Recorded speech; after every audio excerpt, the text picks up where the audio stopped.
A 76-year-old professor with autism is ranked the top 10 in the country for college professors and has changed the face of animal cruelty laws. Her name is Temple Grandin.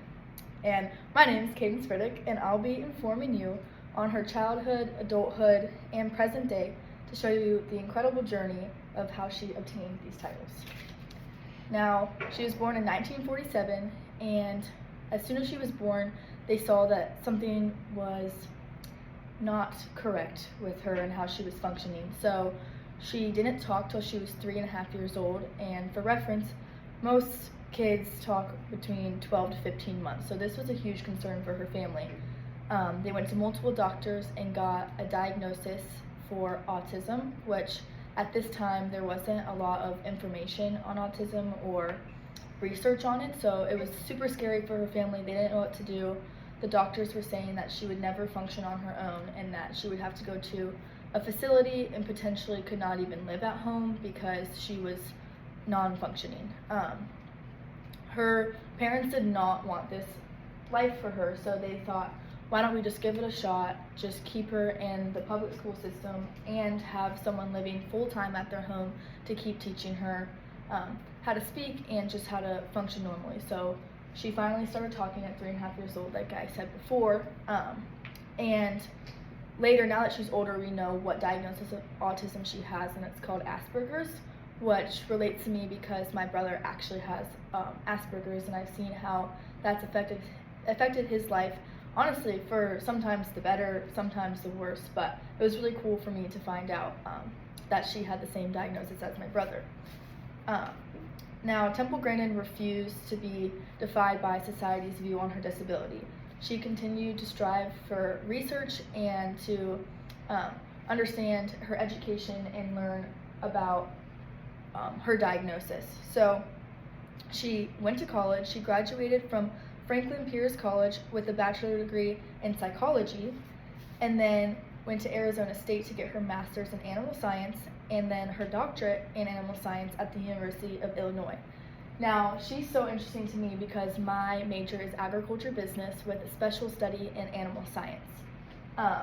So I'm a freshman, I'm learning about all this stuff, and her name keeps coming up, Temple Grandin this, Temple Grandin that, and I wanted to find out more about her. So I started doing research in class, seeing what was so interesting and why Temple Grandin was so important in my field, and to find out all these cool things about her. That's okay, you saw her. So that was just so interesting to me, so I got to find out what role she played in my field. She used her disability for the better. Most people before this just thought that animals didn't have feelings like humans. Now, although it is different, they still do feel physically and emotionally, and she was able to use her brain to find out how the animals actually felt.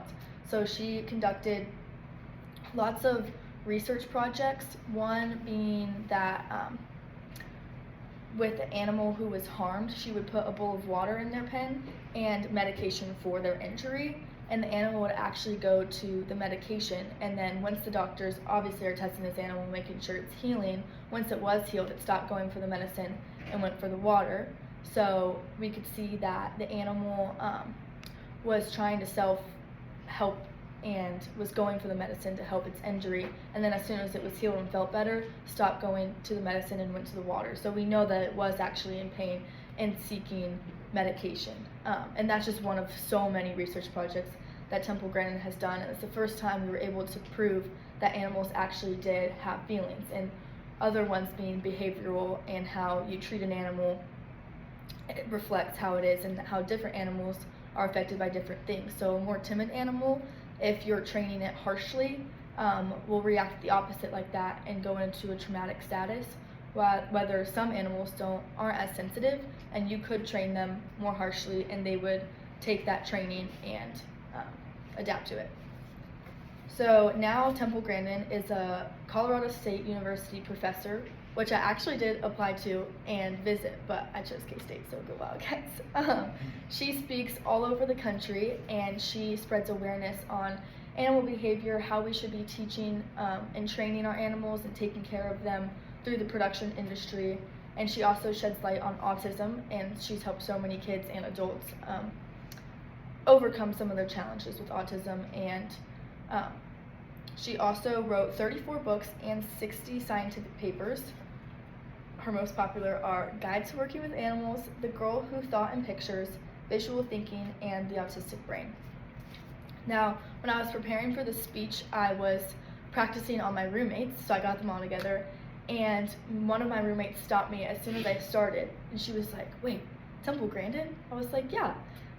Her dad's actually a professor at K-State in the veterinary science program, and he hosted Temple Grandin at their house a few years back, and so they got to talk to her and hear some of her story, which was really cool because it aligned with all the research I've been doing, and just telling stories about how she's slept in an animal pen before, goes into the pen to see where the water would be best placed for the animal, and just puts herself in the shoes of, well, I guess animals don't wear shoes, but you know what I'm saying, in the shoes of an animal.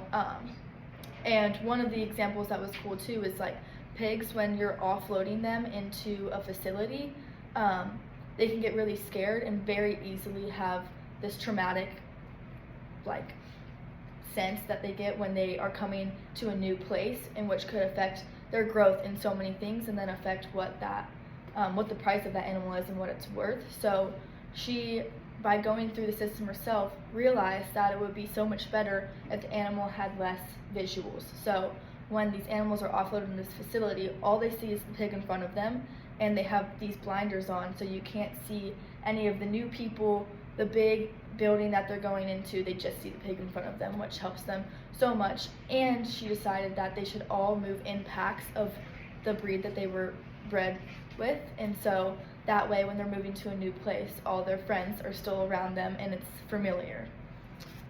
So in conclusion, Temple Grandin is not only a groundbreaking figure in the fields of autism, animal behavior, and agriculture, but she's an inspiration to so many around her. Her testimony serves as a testament to the power of perseverance, passion, and determination in overcoming obstacles and making a difference. The sources I used were Britannica biography for Temple Grandin, templegrandin.com, which is her autobiography, and then biography.com/Temple Grandin. Thank you.